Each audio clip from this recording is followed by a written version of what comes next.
ഇപ്പം ഞാൻ പോയിക്കൊണ്ടിരിക്കുന്നത് മുംബൈ പൂനെ ഹൈവേയിലാണ്. ഓൾഡ് ഹൈവേ ആണ്. അപ്പോൾ എൻ്റെ ഇന്നലത്തെ, അതായത് 21/7/2024 സൺഡേ കുർബാനയൊക്കെ കഴിഞ്ഞ് ഞാൻ എൻ്റെ അടുത്ത പള്ളിയിലേക്ക് കുർബാന ചെല്ലാനായിട്ട് പോവാണ്. അപ്പോൾ ഇങ്ങനെ നല്ല മഴയായിരുന്നു. മഴ ഇങ്ങനെ നന്നായിട്ട് പെയ്യുന്നതുകൊണ്ട് എൻ്റെ ഇവിടെ പള്ളിയിലെ സജിച്ചേണ്ട വണ്ടി എനിക്ക് തന്നു പോകാനായിട്ട്. അപ്പോൾ ഞാൻ കാറിലിങ്ങനെ പോണ സമയത്ത് വെറുതെ കുറച്ച് വിഷ്വൽസ് എടുക്കാമെന്ന് വിചാരിച്ചു. അപ്പോൾ ഞാൻ അങ്ങനെ എടുത്ത വിഷ്വൽസാണ്. ഡ്രൈവ് ചെയ്യുമ്പോൾ മൊബൈൽ ഉപയോഗിക്കാൻ പാടില്ല, സീറ്റ് ബെൽറ്റ് ഇടണം, അതൊക്കെ ഒരു ഡിസ്ക്ലെയിമറായിട്ട് പറയണ്ട. പക്ഷേ അത് ഞാൻ മൊബൈൽ സ്റ്റാൻഡും വെച്ചിട്ടെടുത്ത് അപ്പോൾ ഇങ്ങനെ പോയിക്കൊണ്ടിരിക്കുക. അപ്പോൾ നല്ല പച്ചപ്പും പ്രകൃതി രമണീയമായിട്ടുള്ള നല്ല സ്ഥലങ്ങളാണ്. അപ്പോൾ ഞാൻ വെറുതെ സൈഡൊന്ന് വണ്ടി ഒതുക്കിയിട്ട് മൊബൈൽ ഫിക്സ് ചെയ്ത് അങ്ങനെ അതിൻ്റെ വിഷ്വൽസ് വെറുതെ ഒന്ന് എടുത്ത് നോക്കിയതാണ്. അപ്പോൾ എൻ്റെ പള്ളിയിൽ നിന്ന് ലോനവാല എന്ന് പറഞ്ഞ സ്ഥലത്ത് നിന്ന് തലേഗാവ് എന്ന് പറഞ്ഞ സ്ഥലത്താണ് എൻ്റെ രണ്ടാമത്തെ പള്ളി. അവിടേക്ക് ഒരു 31 കിലോമീറ്റർ ഉണ്ട്. അപ്പോൾ ഞാൻ ഇന്നലെ കുർബാന കഴിഞ്ഞ് പുറത്തേക്ക് ഇറങ്ങിയപ്പോൾ നല്ല മഴയായിരുന്നു. മഴയത്ത് ഇങ്ങനെ ബൈക്കിൽ പോകണ്ട എന്ന് വിചാരിച്ചിട്ട് അങ്ങനെ വണ്ടി എടുത്ത് പോയതാണ്. അപ്പോൾ അങ്ങനെ പോകുന്ന വഴിയിലുള്ള കാഴ്ചകളാണ് ഇപ്പം നിങ്ങൾ കണ്ടുകൊണ്ടിരിക്കുന്നത്. ലോനാവാല എന്ന് പറയുന്ന സ്ഥലം ഒരു ഹിൽ സ്റ്റേഷൻ ഉണ്ടോ. ഒരുപാട് ഇപ്പോൾ മഴക്കാല ടൂറിസം നടക്കുന്ന ഒരു സ്ഥലമാണ്. ഒരുപാട് ടൂറിസ്റ്റുകളും അവരൊക്കെ വരുന്ന ഒരു സ്ഥലം കൂടിയാണ് ലോനാവാല.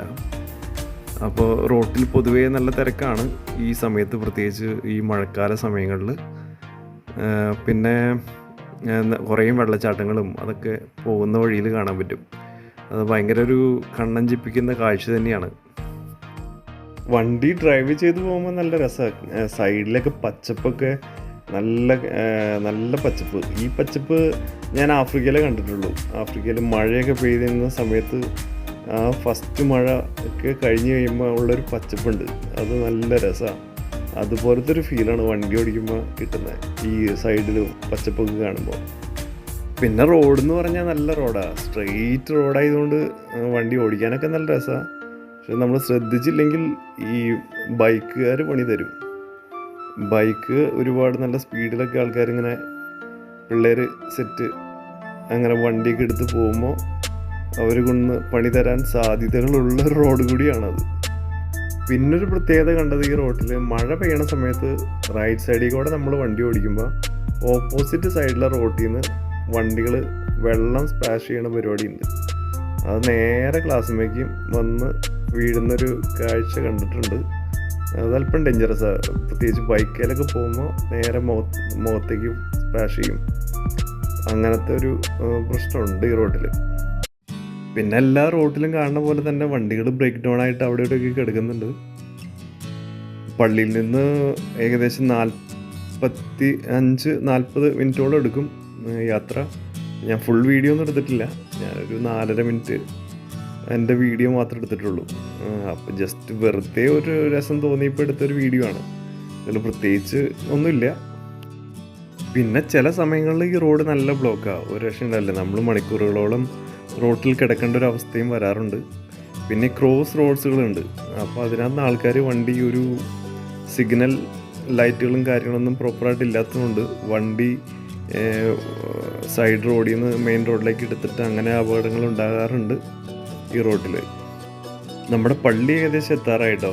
ഞാൻ ബോംബെ പൂനെ ഹൈവേയിൽ നിന്ന് MIDCയുടെ റോഡിലേക്ക് കയറാൻ പോവുകയാണ്. നമ്മുടെ പള്ളി ഏകദേശം എത്താറായി. ഞാൻ MIDC റോഡ് എടുത്ത് പള്ളിയുടെ അവിടേക്കാണ് പോയിക്കൊണ്ടിരിക്കണേ. ഈ വോയിസ് ഞാൻ കൊടുക്കുന്നത് വോയിസ് ഓവർ കൊടുക്കുന്നതുണ്ടോ, അതായത് ഡ്രൈവ് ചെയ്യുമ്പോൾ എടുത്ത സൗണ്ടല്ല, വോയിസ് ഓവർ കൊടുക്കുന്ന സൗണ്ടാണ്. അപ്പോൾ എൻ്റെ പള്ളിയിലേക്കാണ് ഇപ്പോൾ നമ്മൾ കയറാൻ പോകുന്നത്. വണ്ടി എത്തി. ഇതാണ് നമ്മുടെ പള്ളിയിലേക്ക് കയറാൻ പോകണ്ട. തിരിഞ്ഞു. പിന്നെ ഇന്നലെ സൺഡേ രണ്ടാമത്തെ കുർബാനയൊക്കെ കഴിഞ്ഞ് തൊട്ടടുത്തൊരു ഹോസ്പിറ്റലുണ്ട്, അവിടെ രോഗീനെ സന്ദർശിച്ച് തിരിച്ച് വീട്ടിലേക്ക് പോന്നു.